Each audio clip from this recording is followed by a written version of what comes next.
Hello class, welcome to the Stat 312 Chapter 6 Part 2 video. In this video we're going to begin by talking about the heuristic justification for the ANOVA model.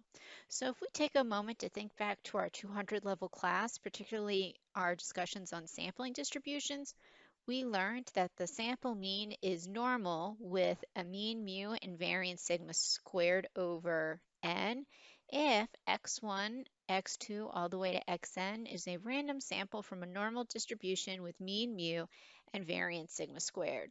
So to extend this idea, in chapter 6 we have t populations for I equals 1 to t. So this is going to imply that yi1 yi2 all the way to yin are going to be an independent random sample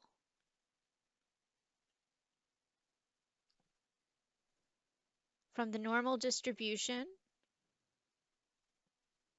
with mean mu I and variance sigma squared, which will then yield t corresponding sampling distributions of y1 dot bar, y2 dot bar, all the way to t dot bar, so all of our row means, and they are going to be independent normal with mean mu I and variance sigma squared over n.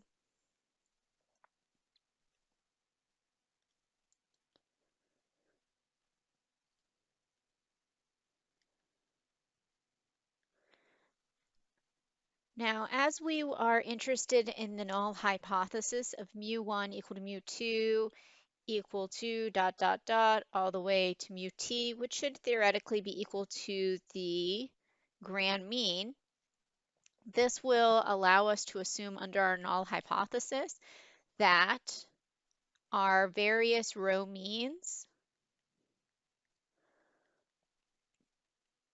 are a random sample or an independent random sample from the normal distribution with mean mu and variance sigma squared.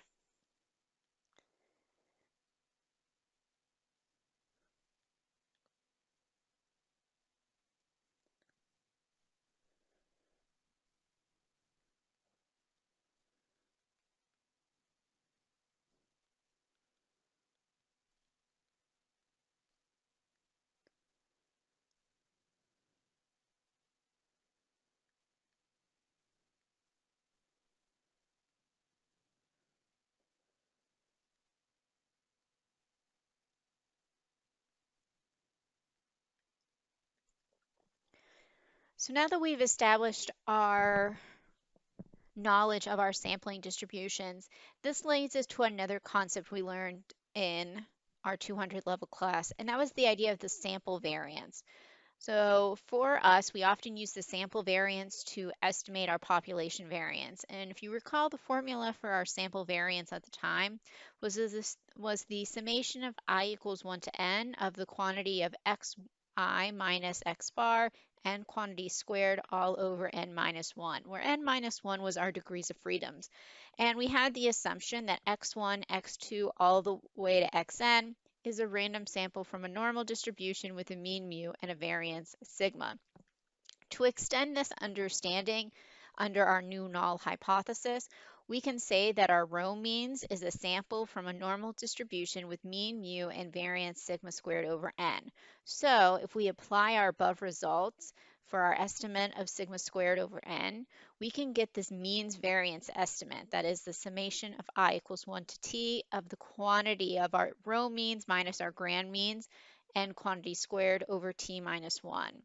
And so at this point, if we then multiply our sample size by this means variance estimate, assuming we have a degrees of freedom of t minus 1, we have a new estimate for our population variance. Now, if we now take our two population variance estimates that we've covered so far in our chapter 6 slides, we are getting very lucky because this is actually going to help us create a distribution. Well, not necessarily create a distribution, but it will help us use a distribution. But to have a better understanding of these two population variance estimates, let's just talk about what each of these estimates are really showing. So if we think back to our table 6.2, and specifically if we think about our data set 2, and we first examine that on slide 34. This first pooled variance estimate is really what we would call a within group variance.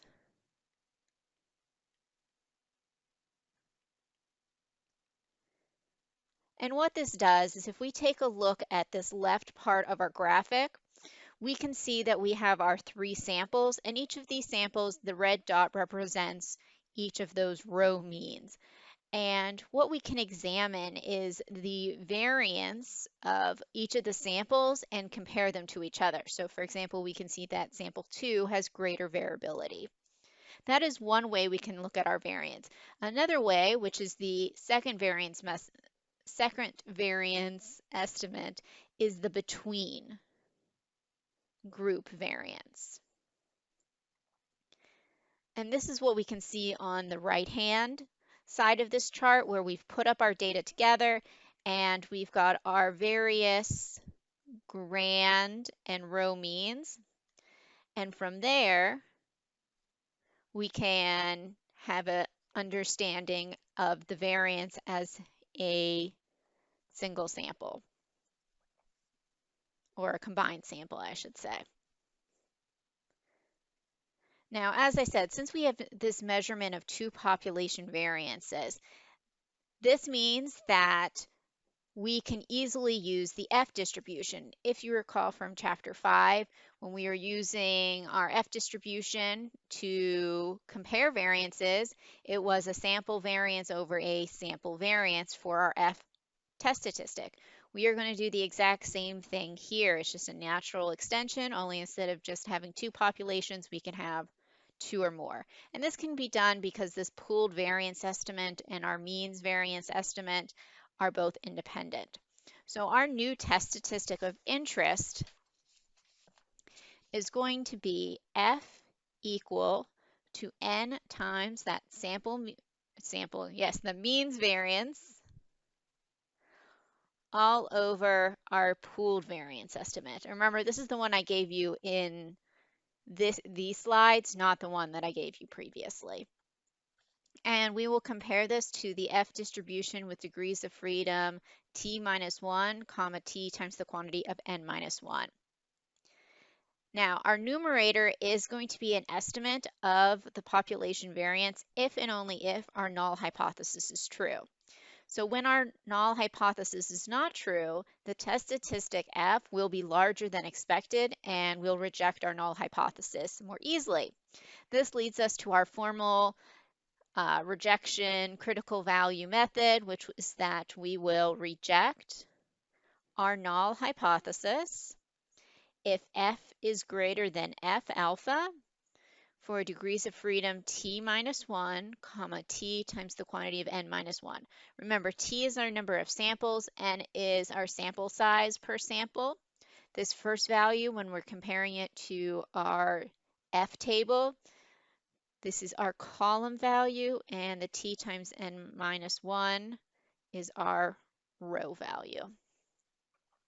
So together, this is actually kind of starting to get connected to what we've done previously. Now let's take a look at a quick example using the data table from 6.2.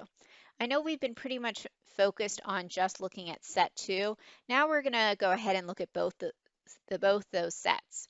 So if we were to take a second and calculate our means variance times our sample size estimate and our pooled variance estimate for both sets, we can see the results below. Notice that means variance estimate is the same for both sets 1 and 2. This should be expected since if you looked at the row means for set 1 and set 2, they were equivalent. What was different was their pooled estimate. Now, by doing simple division, we have our F test statistic. We could then compare it to our critical value because these have the same number of samples and the same sample size. They do have the same critical value of 3.89. Using JMP, we can get a p-value of 0.0001 and 0.0033. Notice the difference between these two. And what can we notice? Well, we notice that the difference in set 1 is appreciably more significant than the difference in set 2. This F-test is trying to determine whether there is a difference between our various samples. So if I take a moment to scroll back to slide 35. So notice in slide 35, we have our box and whisker plots of our two samples. Notice how in sample 1, we have very small box plots, and they have a distinct variability from sample 1, 2, and 3. In other words, what I'm trying to get at is those box plots don't ever overlap in the same way they do in set 2. And even we can see this when we just look at the raw data. We can see that the results in sample 1, sample 2, and sample 3 for set 1 are very close together. There's not a huge variability there as opposed to set 2. And that's what we're seeing in our results in slide 47, that there's a greater significant difference in set 1 than there is in set 2.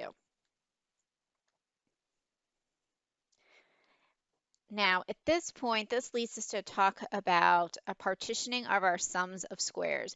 Both our pooled estimate and our means variance estimate are sum of squares statistics.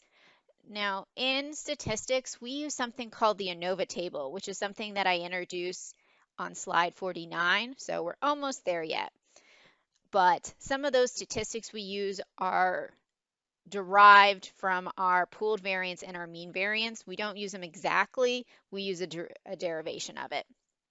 So a fact about our sum of squares, if we have the summation of I equals 1 to t of the summation of j equals 1 to n of the quantity of our individual observations minus our grand mean and quantity squared, this is going to be equivalent to the summation of I equals 1 to t of the summation of j equals 1 to n of the quantity of the individual observations minus their row means and quantity squared plus our sample size multiplied by the summation of I equals 1 to t of the quantity of the row means subtracted from the grand means and quantity squared.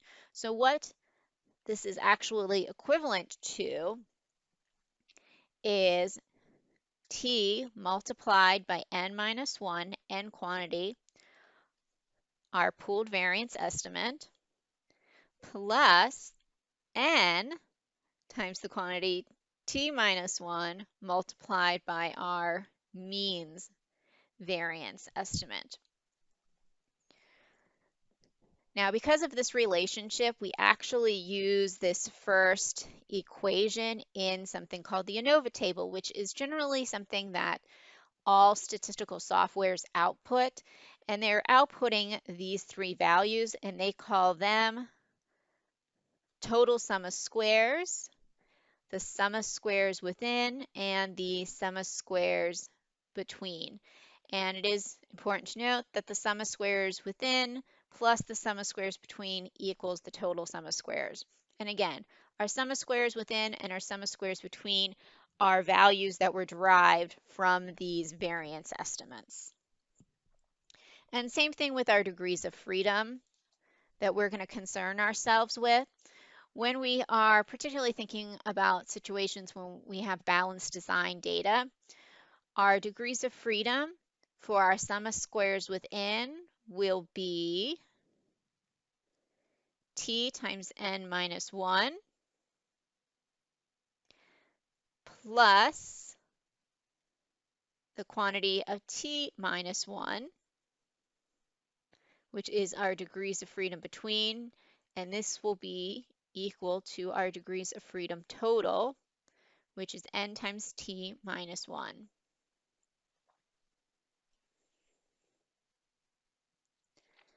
So this now leads us to take a look at our ANOVA table.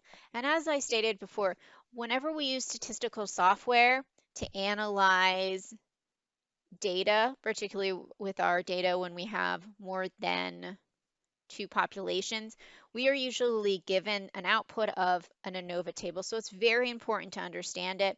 The first group is going to be the between groups, then we have our within groups, and then our final row is the totals. Next, we are given degrees of freedom, our sum of squares statistics, followed by our MS column. This MS column we call mean square.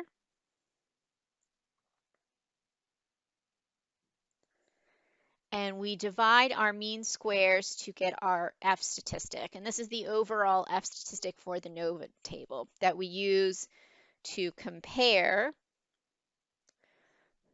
to our critical value of F alpha of T minus 1, comma, T times N, the quantity of N minus 1. Now, I will say the degrees of freedom that are noted in table 6.5, these degrees of freedom are always true. But if we're working with balanced design, you might use these easier formulas for the degrees of freedom just to make things a little bit easier. One other important thing to understand about the ANOVA table is they do have some additive properties, which I kind of highlighted on the previous page, where our between groups and our within groups do add up to be our total rows. And this is true for the degrees of freedom and the sum of squares columns. And then again, for our mean squares, it is a simple division of sum of squares divided by the degrees of freedom per row. I will highly encourage you to do practice problems with the ANOVA table. I have posted several online. I definitely recommend you do them because 100% you will see an ANOVA table on all of your exams. It is so important. I can't even emphasize how important it is that you understand the ANOVA table. So to wrap up this particular part of the ANOVA table, I do want to kind of finish it off by comparing the ANOVA table versus that pooled two-sample t-test that you were so familiar with from Chapter 5. So as we've established earlier, ANOVA procedures can be applied to any number of populations, and this includes our two-population test. Our results for our two-sample t-test and the ANOVA table will be the same if you both run them on the exact same data. Why is this the case? It's because T alpha over 2 squared is actually equivalent to F alpha for the degrees of freedom 1 and V. And what's really happening is that when we square both tails of our T distribution, they're put in the upper right tail of the F distribution, and the ANOVA F test is always going to be the two-sided alternative. So this is kind of a nice thing, and a nice kind of question I may ask you in your future is I may give you information for, say, a T distribution, but ask you to calculate for the F distribution, which is going to require you to square various terms. Okay, so now we're going to kind of transition to a slightly new topic. We're still talking about ANOVA, but we're kind of going out of order here. So first we talked about the test itself, that overall F test, and we did a lot to build up to it. Now we're going to backtrack a little bit and talk about the ANOVA model itself. So if you think back to your high school and middle school math classes, you learned about linear regression and the concept of that slope-intercept form equation, which is y equals mx plus b. And before you could graph an equation, first you needed to set up the formula, that is the y equals mx plus b. We do the exact same thing with ANOVA. And for the ANOVA model, we wish to analyze our n responses, yij, for j equal 1 to n, for each of our t populations, for I equals 1 to t. And we have our ANOVA model, which is yij, which remember that is our individual observations. It's going to be equal to mu, the grand mean, plus tau I, plus epsilon ij, where again, yij is our individual observations, mu is the summation of I equals 1 to t of mu I over t, aka our grand mean, And tau is mu I minus mu, and it is a parameter that measures the effect of an observation being in the ith population. And then we have this epsilon ij, and this is an observational error measurement, and it comes from a random sample from a normal distribution with mean, mu, and variance sigma squared. So let's take a second and do an example of writing out the ANOVA model. So in this example, we suppose we are interested in the mean amount of debt for graduating seniors at West Virginia University, The Ohio State University, and Pennsylvania State University. We'd like to sample 5 graduating seniors from each school to make inferences about the amount of debt incurred at these state universities. And we are asked to define our ANOVA model in this context. We'll begin the same as in slide 51 by writing out the model as Yij is equal to mu plus tau I plus epsilon ij. Now we're going to start using some of the context. I is going to be equal to 1, 2, 3, because that's the number of schools that we are concerning ourselves with in this example. And then we will have j equal to 1, 2, all the way to 50, because those were the number of graduating seniors that were sampled from each school.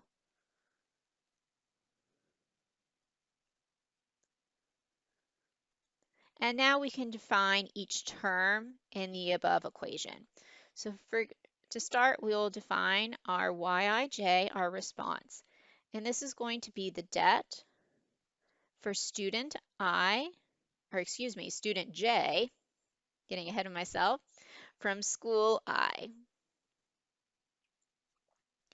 Mu is the overall debt of the 3 schools.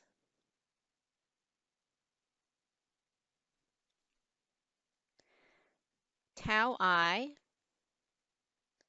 is school I mean debt minus mu. And last but not least, we have epsilon ij, which is the observation errors for student J from school I, and this comes from the normal distribution with mean 0, variance sigma squared.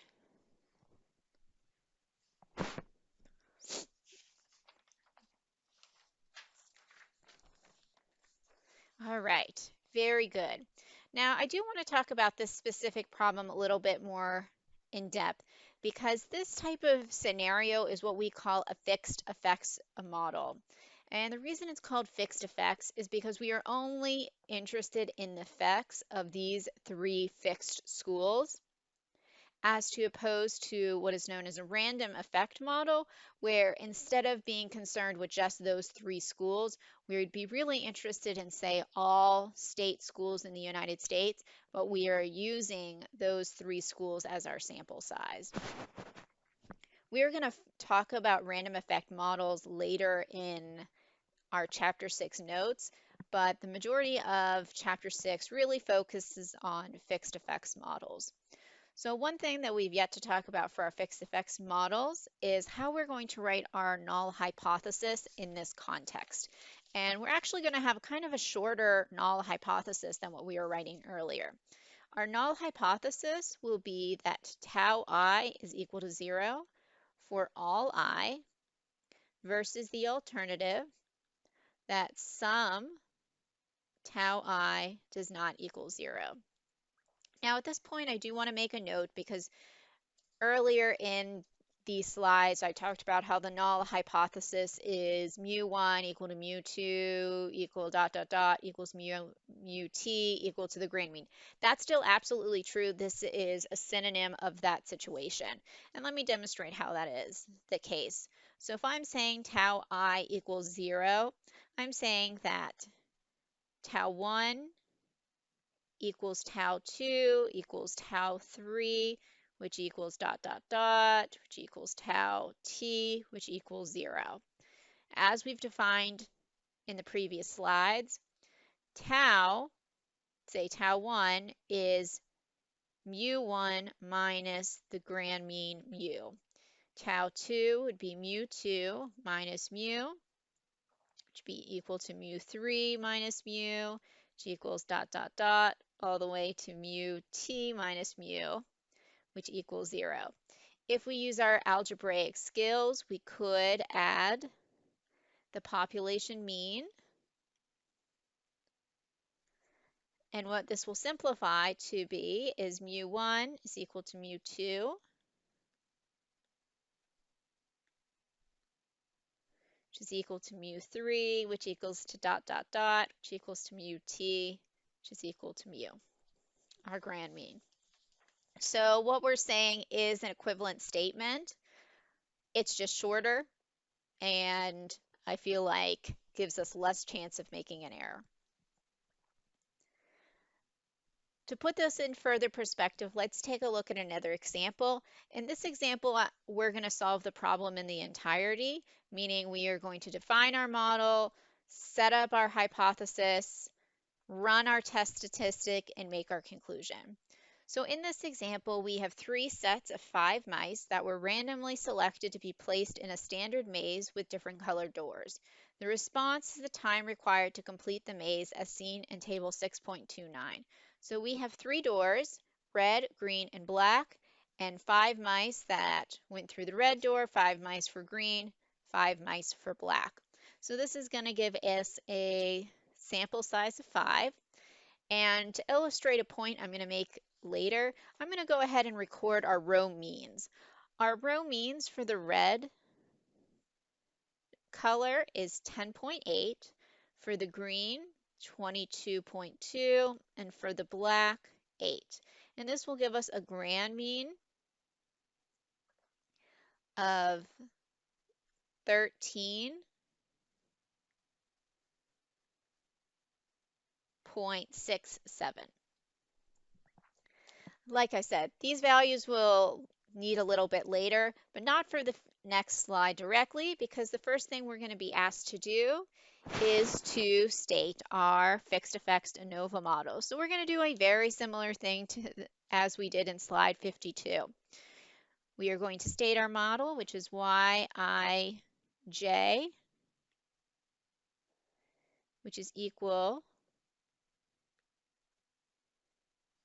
if I can write this correctly, that is, which is equal to mu plus tau I plus epsilon ij. And this is for I equals 1, 2, and 3. Those are our colors, and j equals 1, 2, 3, 4, and 5. Those are the 5 colored, or excuse me, the 5 mouses per colored door. And we will say this is where Yij is the time for mouse j to complete maze with door color I. Mu is the overall mean time.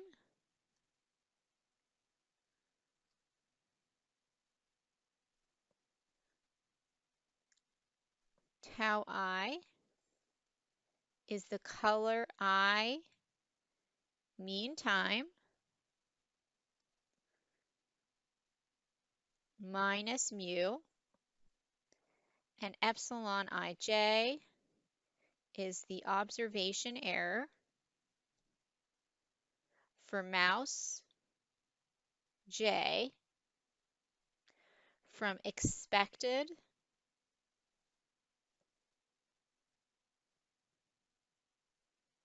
completion time with door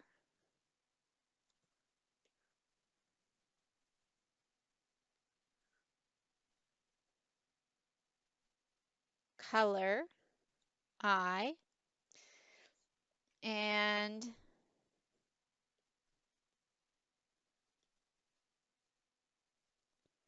is a random sample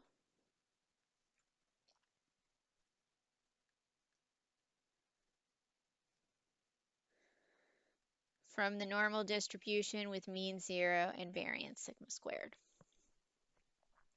So to illustrate how Yij is really our completion time for each individual observation, let us take a moment and examine our first observation through the red door.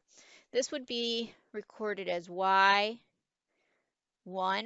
because it is the first observation from the first color, which we have this recorded as 9. If we were to use our fixed effects ANOVA model, this would be equal to mu plus tau I plus epsilon ij.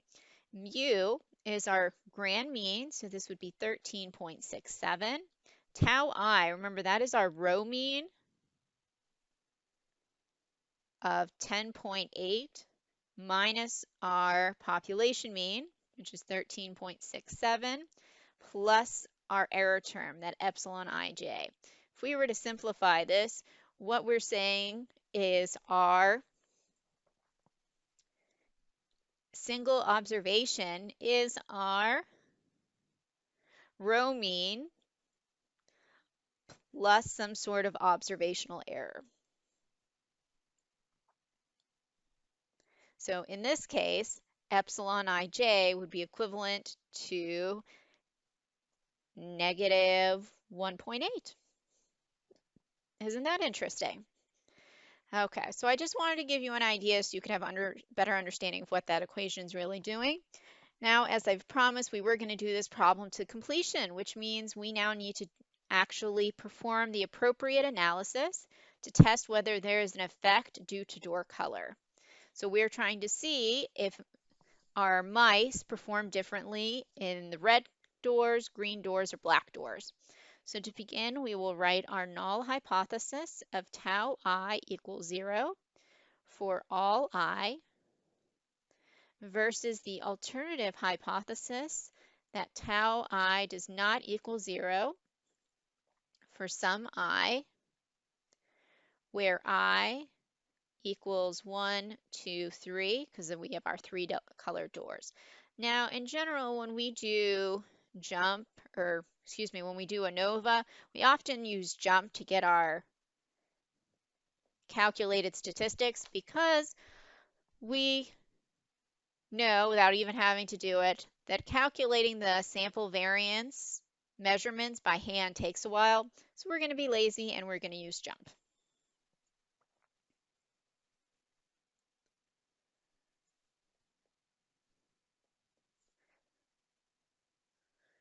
Okay, so we're going to open up table 6.29.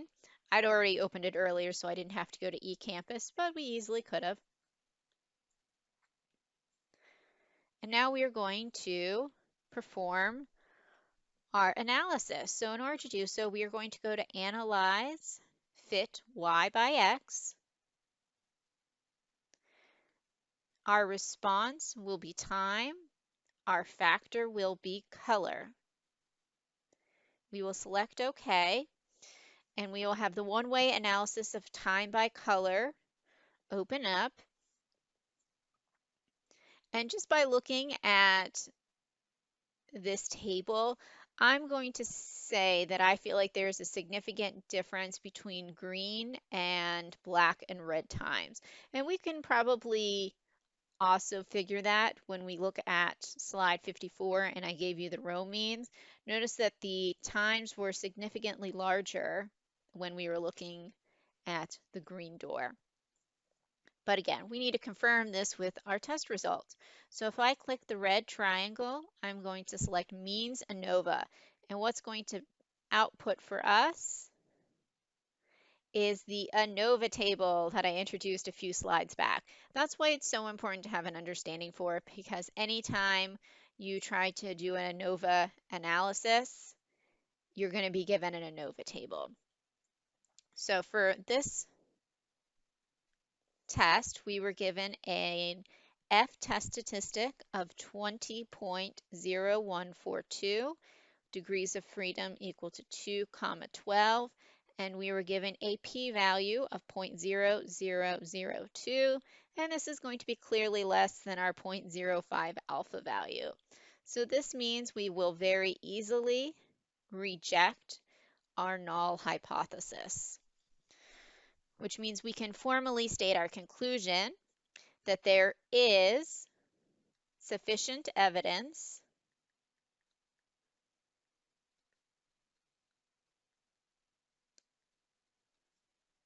to infer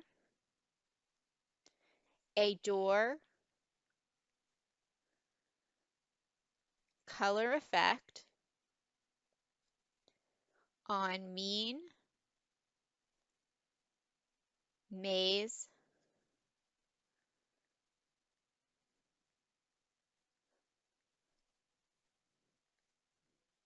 completion time. And now this is really excellent because this is what we were kind of already talking about, where just by looking at the row average, we looked at the graph, and we could already tell that it looked like green was different than red and black. And so now we've established with our overall F-test that yes, some difference does in fact exist. Unfortunately, that overall F-test does have its limitations because while it does specify that a difference exists, it doesn't tell us which population is different, just that a difference exists. So in order to move on ahead, we're going to have to examine some specific population comparisons. The overall F-test is a great place to start, but it's not enough. So there are some things we might be asking ourselves after our overall F-test. One, is there some mean response mu I for a specific level I that is superior to the others?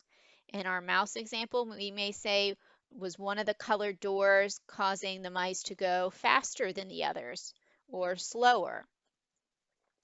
Two, we may want to see if there's some natural grouping of factor level responses. Maybe the mice are colorblind and like blue-green colorblind, so they behave in the same way in certain colors. So in order to do these specific population comparisons, we often have to do multiple comparisons. In general, there are two types of multiple comparisons we consider: pre-planned comparisons and post hoc comparisons. Now, pre-planned comparisons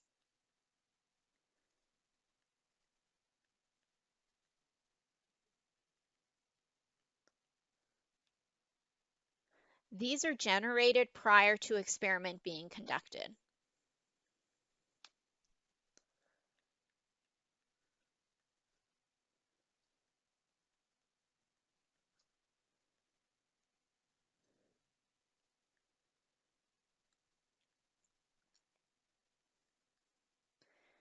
Now, one situation where we may want to have pre-planned comparisons is in drug trials. So hypothetically speaking, we're testing a new drug. We have the traditional treatment, and maybe we have two options for new treatments. And so we may have three populations, the original treatment and our two new treatments. And so we'd be interested in seeing if the two new treatments are superior to the traditional treatment, or is one of the two new treatments better than the other. Now that is easy to do a pre-planned comparisons depending on our situation, but sometimes we don't have an idea going in what sort of comparisons we should specifically be making. So that results in us having to make post hoc comparisons. Now, post hoc comparisons are pretty much the opposite of pre-planned experiments. Instead of being generated prior to our experiment, they are formed as a result of our initial data analysis.